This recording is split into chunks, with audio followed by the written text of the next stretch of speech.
BFM Business, le débat. Nicolas Dose, Emmanuel Le Chypre, Jean-Marc Daniel. Débat autour des 10 leçons économiques de la crise de la Covid avec Emmanuel Le Chypre et Jean-Marc Daniel. Alors aujourd'hui, question du jour, l'entreprise sera-t-elle plus ou moins vertueuse ? Demain, bien sûr. Est-ce qu'on aura le pire ou le meilleur du monde d'avant ? Il y a quand même des forces un peu tectoniques qu'on a observées, presque qu'on a vécues. Tout le monde a le télétravail en tête. Il est certain que le télétravail, les plateformes collaboratives, même les outils de visioconférence, vous avez des boîtes où on s'est rendu compte que ça existait. On s'est rendu compte que ça existait et que ça fonctionnait. Donc il y aura certainement une accélération de la transition numérique de nos entreprises, qui d'ailleurs est une nécessité. Beaucoup d'entre elles ont pas mal de retard. On a vu aussi se multiplier les accords de performance collective, quelquefois pour travailler moins, là où c'est pas possible de travailler comme avant, ou pour travailler plus pendant une période donnée, une période temporaire, là où ça a du sens. Et puis, il est certain que certaines entreprises vont quand même ouvrir des réflexions sur comment est-ce que l'on réorganise ou pas les chaînes de production. Est-ce que finalement, cette histoire de relocalisation, de propriété intellectuelle ou de recherche et développement, à laquelle j'avais jamais vraiment tellement pensé, ça m'a un peu ouvert les yeux, ça peut avoir du sens, on va commencer à y travailler.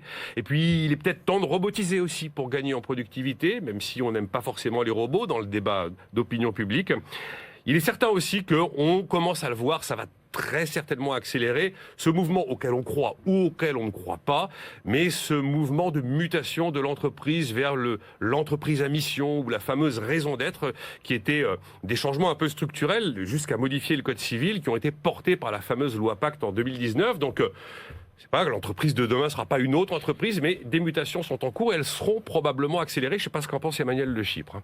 Alors, oui, je pense qu'à long terme, effectivement, on va vers cette forme d'entreprise qu'on pourrait qualifier de plus vertueuse, c'est-à-dire une entreprise qui prend davantage en compte des intérêts de long terme, une entreprise sans doute un peu plus écolo, une entreprise qui tient compte davantage de tous les partenaires, c'est-à-dire les salariés, les clients, les fournisseurs, parce qu'il y aura la contrainte quand même des marchés financiers, parce que les marchés financiers, il faut pas croire, et c'est ça la magie, la plasticité du capitalisme, c'est que tout simplement ces entreprises seront plus vertueuses parce qu'elles y auront intérêt, et elles y auront intérêt même par défaut. Il s'agit même pas de savoir si l'investissement vert ou si l'investissement de proximité sera plus rentable que l'autre investissement, puisque ce qui risque de se passer, c'est que les vieux investissements dans le gris, entre guillemets, risquent du jour au lendemain d'être anéantis par des lois, par des décisions, etc. Donc par défaut, oui, les marchés vont mettre la pression sur ces entreprises.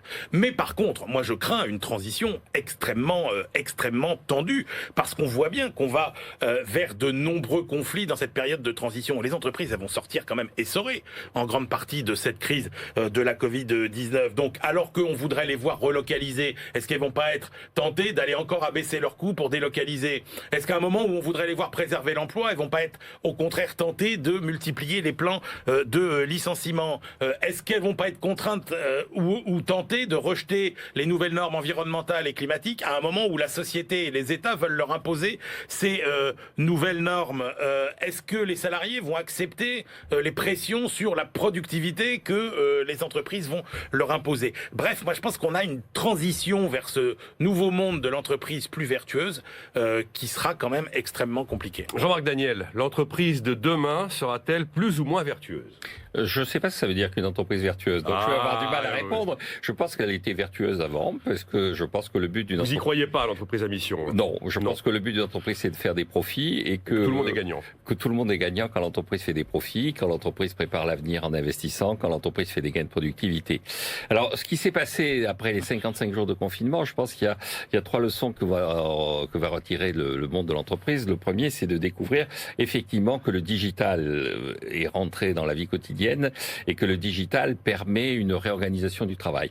Le débat était déjà là, c'était le débat qui avait été entre Manuel Valls et Emmanuel Macron quand ils étaient respectivement Premier ministre et ministre de l'économie, entre est-ce que sur le thème du débat, c'était est-ce que la société de demain ce sera toujours une société employeur-employé ou est-ce que ça deviendra une société client-fournisseur?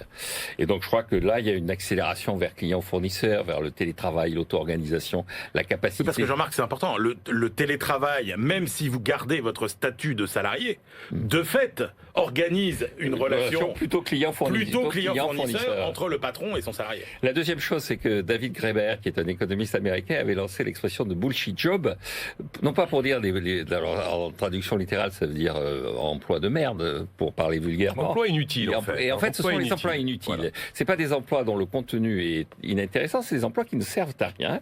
Et il disait que ceux qui les occupent ne comprennent pas l'intérêt. Oui, mais ce qu'il expliquait bien, c'est que on a l'impression que c'est le secteur public qui a une sorte de monopole du bullshit job. Et il dit, dans les entreprises privées, il y a aussi beaucoup de bullshit job. Et je crois que les entreprises ont découvert au travers de cette période de confinement, effectivement, qu'elles pouvaient se réorganiser. Et puis la dernière leçon qu'elles doivent tirer, c'est quand même le fait que beaucoup ont été effectivement en situation très délicate parce qu'elles avaient assez peu de fonds propres. Et je crois que le discours récurrent sur la nécessité de renforcer les fonds propres, le fait que beaucoup d'entreprises avaient détruit des fonds propres en s'endettant parce que les taux d'intérêt étaient très bas, toute cette situation quand même a été pointée du doigt comme étant relativement dangereuse. Et finalement, la leçon, c'est peut-être qu'il faut changer de politique monétaire. Les fonds propres, ça devrait normalement faire partie des 3 éléments en direction de l'offre du plan de relance de la rentrée. On parlera d'investissement, on parlera d'impôt de production et on parlera aussi de fonds propres. C'était donc l'une des leçons économiques de la crise de la Covid sur BFM Business.